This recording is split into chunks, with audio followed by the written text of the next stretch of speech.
Reverendos diáconos, queridos irmãos e irmãs, o nosso Deus é um Deus que se revela e se comunica com os homens.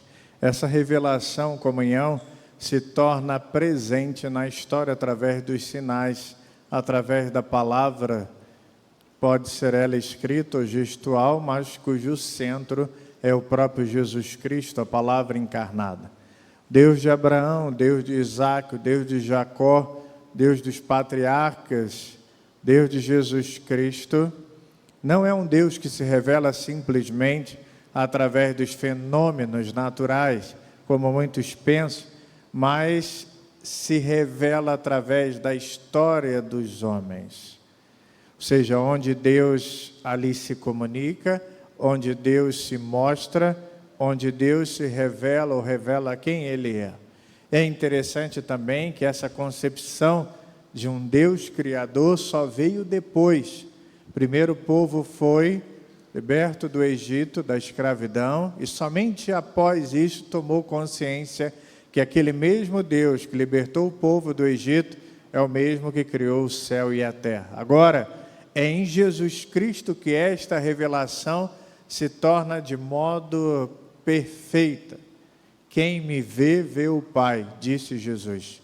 Na Sagrada Escritura, queridos irmãos e irmãs, encontramos as vicissitudes do povo, os sofrimentos, as angústias, as alegrias, encontramos as esperanças, as reflexões dos sábios, os hinos dos profetas, as diversas canções. Tudo isso é certamente a revelação do homem, mas ao mesmo tempo é a revelação de Deus. Deus que inspira o ser humano para compilar. E nós hoje interpretamos a palavra de Deus.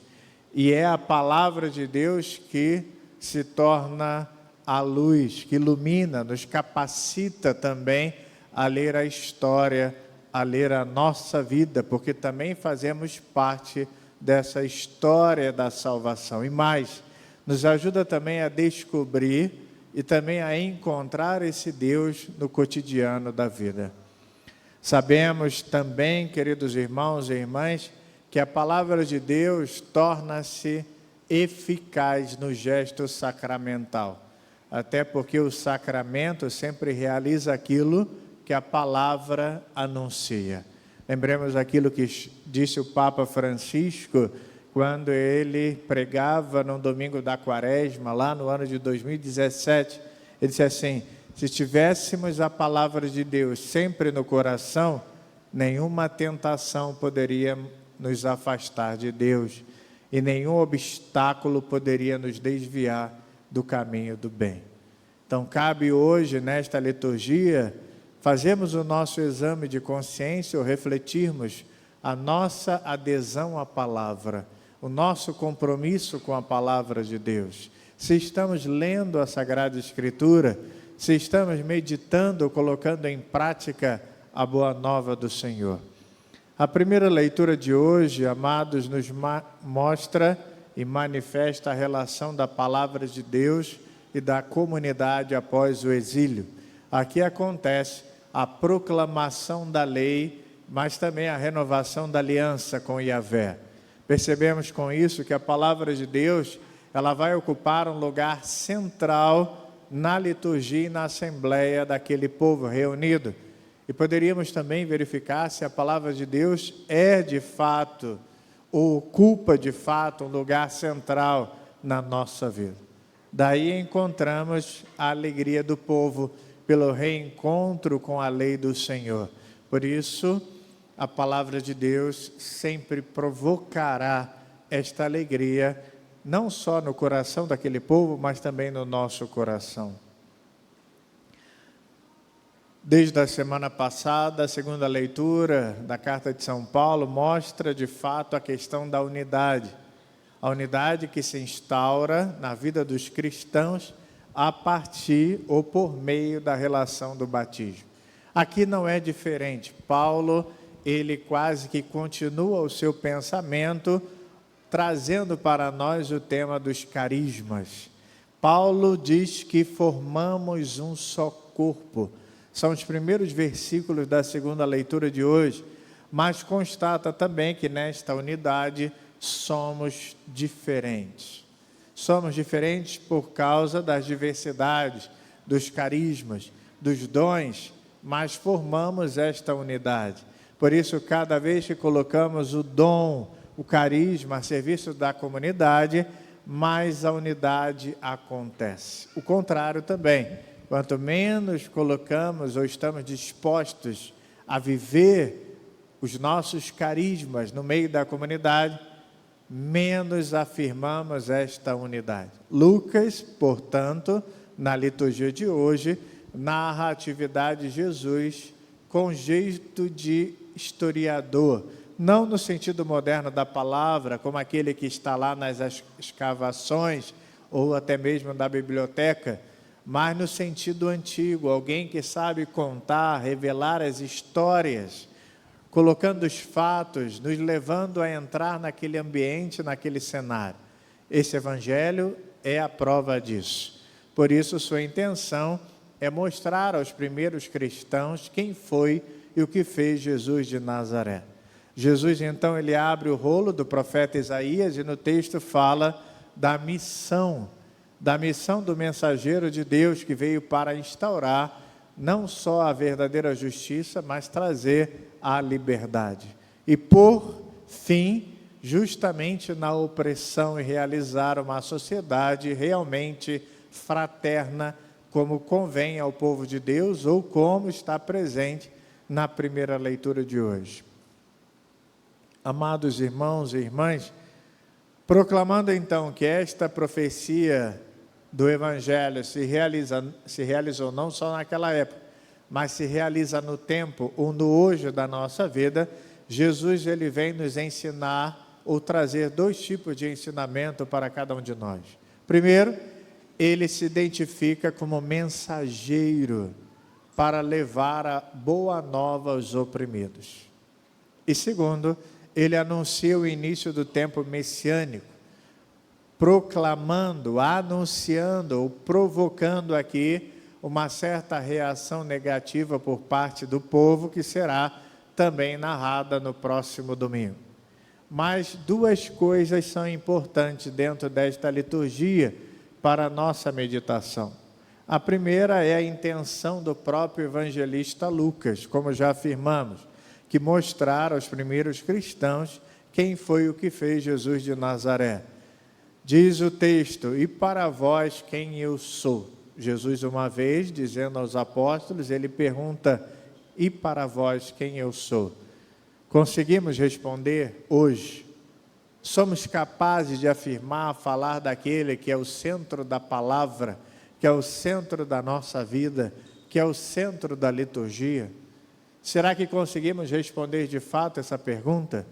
O próprio texto nos leva a compreender que essa resposta só vem através da intimidade com a palavra, através do laço que criamos com a palavra de Deus. Por isso se faz necessário ler a palavra, meditar a palavra, para conhecermos quem é Jesus de Nazaré. Amados irmãos e irmãs, São Jerônimo disse assim: como é possível viver sem a ciência das Escrituras? Como é possível viver um cristão, ou um cristão viver sem a palavra de Deus? Como é que é possível viver um fiel sem ler a Sagrada Escritura? E ele continua: através das quais se aprende a conhecer o próprio Cristo, que é a vida dos crentes. Então, quem não medita a palavra, quem não lê a palavra, não se alimenta dessa mesma palavra. E talvez não conhece profundamente o Cristo. E a segunda imagem importante também é que a palavra de Deus, ela tem um sentido dentro da Eucaristia, dentro da missa. Às vezes, a nossa intenção é ir à missa para justamente comungar da palavra. Quantas vezes, quando a gente vai à missa estando em pecado e a gente não comunga, o que a gente costuma dizer? Ai, parece que eu não participei da missa. Parece que aquilo não provocou nada em mim. E é errado. Porque quando nós não comungamos da Eucaristia, nós comungamos da palavra de Deus. Saio da missa, muitas vezes, sem saber o que foi meditado, o que foi lido, o que foi dito. Às vezes, na Santa Missa, eu pergunto, o que foi dito na primeira leitura? Ninguém lembra mais. O que foi falado no Evangelho? Ninguém se recorda mais. Talvez o exemplo maior é ao sairmos daqui desta igreja, cada um se perguntar, o que foi dito na missa?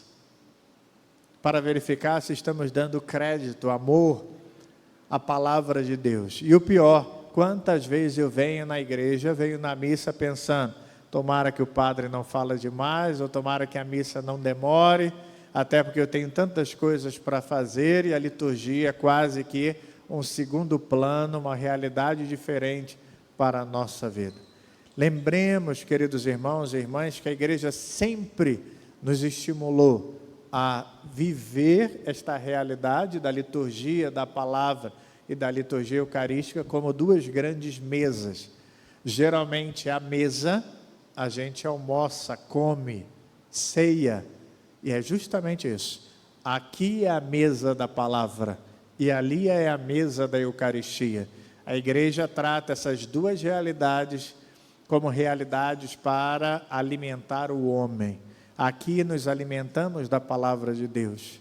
Por isso, se não podemos comungar por alguma coisa que seja, algum pecado que cometemos, alguma falta que realizamos, não podemos comungar, pelo menos vamos comungar da palavra, porque aqui também é a mesa da palavra. Os nossos irmãos protestantes, eles têm a mesa da palavra. Tanto é que a palavra é algo que eles realmente proclamam, vivem, pregam, mas não tem a mesa da Eucaristia. A Eucaristia para eles é apenas um símbolo, mas para nós católicos é diferente. Ali se encontra o próprio Jesus que se dá em alimento. A Eucaristia nos alimenta profundamente. Essas são as duas riquezas da igreja, essas são as duas riquezas da liturgia. Então a palavra, ela serve para ser vivida. Cada palavra da Escritura não é uma palavra morta, mas é uma palavra viva, que nos toca, que nos muda, que nos transforma por dentro. O Evangelho não narra simplesmente a vida de Jesus, mas narra também a nossa vida, a nossa experiência com Deus. Como eu disse, como se estivéssemos mergulhados no Evangelho. No Lucas, por exemplo, no Evangelho de hoje, fala que Jesus estava na sinagoga falando, pregando ali, dizendo aquela palavra. É como se estivéssemos também ali, escutando na sinagoga e vivendo aquele cenário. A palavra de Deus, a Escritura também fala de cada um de nós. Existem diversos personagens na Sagrada Escritura, mas eu preciso também me colocar diante desses personagens. Por exemplo, o cego de nascença. Quantas vezes somos cegos? Até enxergamos as pessoas, as realidades, mas diante de Deus somos cegos, porque não enxergamos a graça, a boa nova, a fé e todas essas coisas que são importantes. Quantas vezes eu sou como Adão, pecador, ou como Eva? Quantas vezes eu sou chamado a ser um apóstolo nesse mundo? Ou sou incrédulo como Tomé? Ou caminho com Jesus para o Monte Calvário? Ou amo o meu irmão como Jesus amou? Enfim, é a palavra de Deus que nos confronta, é a palavra de Deus que nos leva a viver um compromisso eterno e perene com o Senhor. Termino com duas frases de santos que falam justamente sobre a Sagrada Escritura. A primeira é de Santa Teresinha do Menino Jesus. Ela diz assim: por mim, gostaria de encontrar um elevador para me erguer ao céu, até Jesus, porque sou pequenina demais para subir a dura escada da perfeição. Busquei então nas Sagradas Escrituras uma indicação do elevador, objeto de meus desejos, e li essas palavras. Até aqui mostra de fato que a Sagrada Escritura era algo que não poderia estar distante do coração desta mulher. Repara que ela diz, é algo dos meus desejos. Aquilo que ela tinha vontade, aquilo que ela precisava, ela encontrou na Sagrada Escritura. E ela disse que leu isso, se alguém é pequenino, venha a mim. Provérbios 94. Fui então, disse ela, Santa Teresinha, fui então com o pressentimento de ter achado o que procurava, e com vontade de saber, ó meu Deus, o que faríeis ao pequenino que respondesse ao vosso chamado. Continuando minhas reflexões, encontrei, como uma mãe acaricia o filhinho, assim vos consolarei, vos acalentarei em meu regaço. Isaías 66, 9. História de uma alma. Então fica claro para nós quanto é importante a palavra de Deus na vida dos santos, mas deveria ser a palavra de Deus importante para a nossa vida hoje. É no momento de tristeza, de desafio, de angústia, talvez encontrar na Sagrada Escritura as respostas para tudo isso, e não as respostas no mundo, nos horóscopos da vida, ou nas realidades aí fora, mas a palavra de Deus, ela traz o verdadeiro sentido. Porque existem muitos fiéis cristãos que estão sem sentido nesse mundo. Mas a palavra de Deus traz o verdadeiro sentido, que nos preenche, que nos acalenta e que nos leva à perfeição. E São Jerônimo, eram dois santos que eu falei, São Jerônimo, ele dizendo ou falando sobre a Sagrada Escritura, ele diz assim, ame a Sagrada Escritura e a sabedoria amar-te-á. Ama, falando da Escritura, ama ternamente e ela guardar-te-á. Honra e receberás as suas carícias. Ou seja, será abençoado, será agraciado pelo próprio Deus. Que tenhamos coragem, queridos irmãos e irmãs, de mudar e transformar a nossa vida. De pegarmos agora a Sagrada Escritura e lermos com maior sentido. De buscarmos na palavra de Deus o próprio Jesus Cristo. É ali que Ele está, é ali que Ele se encontra para ser verdadeiramente na nossa vida a luz, o sentido e a esperança. Creio